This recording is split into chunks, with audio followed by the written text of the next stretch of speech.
So today, we'll learn about normal takeoff and landing in a Diamond DA-20.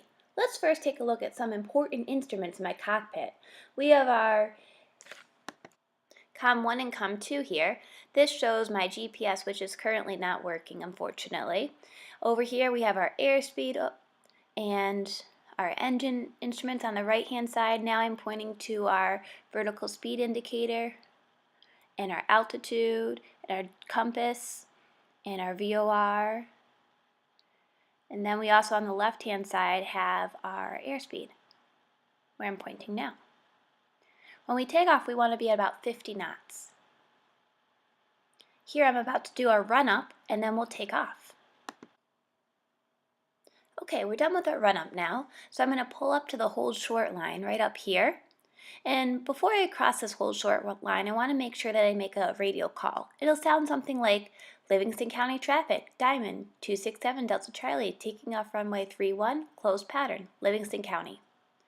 Once this radio call is done, and I've looked on final, I know that I can take off. One quick last look on final for any planes landing, downwind and base, and then I should be ready to go. So now I can pull forward and cross the hold short line. As I pull onto the runway here, I want to make sure I use the full length of the runway, just in case something happens I have extra runway. You'd always rather have extra than not enough. Here I'm going to make sure that my rudders are positioned.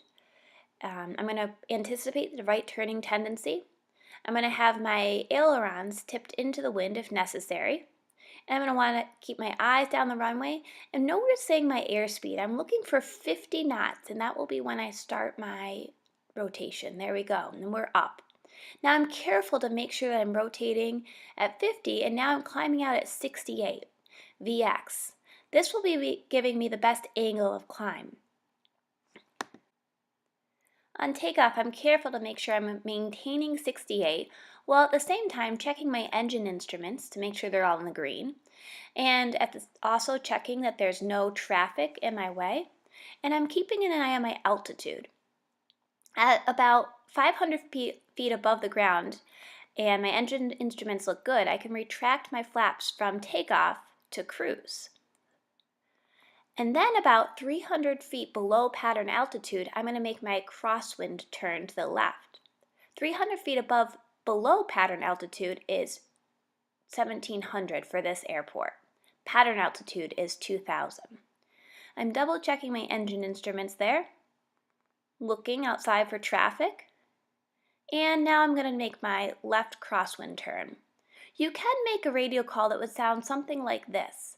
Livingston County traffic, Diamond 267 Delta Charlie, left crosswind for runway 31, Livingston County.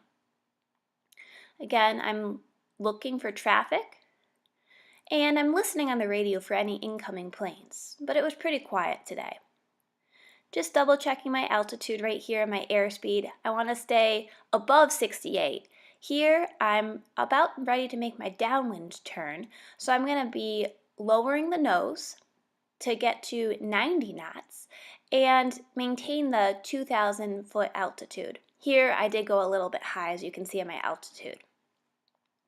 Now I'm established on my downwind, so I'd make another radio call. It would sound something like Livingston County traffic, Diamond 267 Delta Charlie, downwind, runway 31, Livingston County. The downwind leg is flown parallel to the landing runway, but in the opposite direction that you plan to land. It should be about a half mile to a mile away from the runway on the downwind. Your airspeed here is 90 knots. And as you approach the end of the runway, you're about what we call a beam. A beam means your relative position, and it's about by the end of the threshold of the landing runway, the one you plan to land on. So about 90 degrees to my left, my current position is the runway. So once I'm abeam the numbers, I can reduce to 1500 RPMs. That means pull the throttle back a little bit. And once my airspeed is under 100 knots, I can put my first notch of flaps in.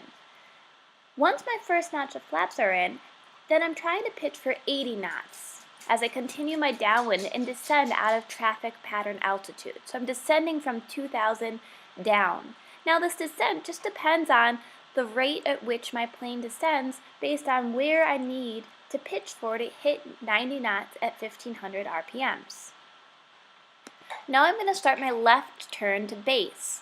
As I make this turn, I want to be, when I'm done with this turn, about 78 knots, because at 78 knots I can start to put my landing flaps in. So I'm trying to slow down a little bit as I turn from 80 knots and just to slow down a little bit as I continue to descend out of traffic pattern.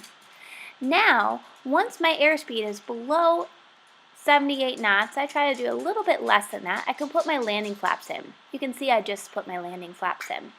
You can see to the right of the landing flaps the little color that indicates which position my flaps are in. On base, I'm going to make one additional radio call. Here I'm going to say, Livingston County traffic, Diamond 267 Delta Charlie, base, runway 31, Livingston County. As you're making radio calls, you want to always start with who you're talking to, who you are, my plane tail number, where you are, I'm on base, my intentions, landing on runway 31, and who you're talking to, Livingston County. Now here I'm turning for final. As I turn for final, you can see the runway off my nose. I'm looking at my airspeed, and here you want to be on about 65 knots on final. Now that depends on the day, the gusts, and short field, soft field, but for a normal landing, a normal day, for a solo, you're probably going to be doing 65 knots on final. Here you want to just pitch for 65. You want to be your power about 1500. Keep your eye on the left. You're going to see my PAPIs. PAPIs are a great useful tool for a pilot. It's a 4-unit system with 2 white lights and 2 red lights. When you see 2 white on the left and 2 red on the right, that means that you're on the right glide slope. If you're a little low, you'll see more red. You're going to just want to increase your power. If you're too high, decrease your power.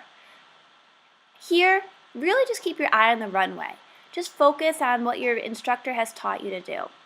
Eyes down the runway, reducing power slowly. As my eyes are down the runway, I see the runway start to widen. I pull back on my throttle. I raise the nose a little bit. Feel my wheels in the back touch down. Keep my flare going and let the nose wheel come down gently. And then I put my feet gently on the brakes. No need to rush to get off quickly. Just let the plane slowly come to an end, placing your feet gently on the brakes. And then as you're slowing down and you can make an exit from the to the taxiway, that's great. Just make your way off. And make sure that once you're off, you make sure that you say that you're clear of the runway. There's no rush here. So on the right, you could have seen my Alpha 2 sign for the taxi. I follow it off the runway. And once I've passed right there, I can call Livingston County traffic, Diamond 267 Delta Charlie, clear of the active, Livingston County. And here you might have a after landing checklist, and so I always make sure that I do it, making sure that my flaps are on cruise, I've put the correct lights on, made sure that I made my radio calls, and just made sure everything's cleaned up. I hope this video has been a little bit helpful in helping you to understand the traffic pattern and in addition the various V speeds that you need for your normal traffic pattern. Be sure to check back later. I want to keep doing different types of landings and stalls and more flying maneuvers because I'm a visual learner. So I thought it might be helpful for pilots to see all of the traffic patterns visually.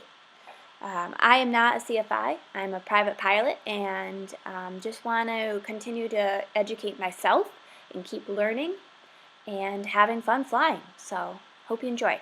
Thanks for watching. Bye.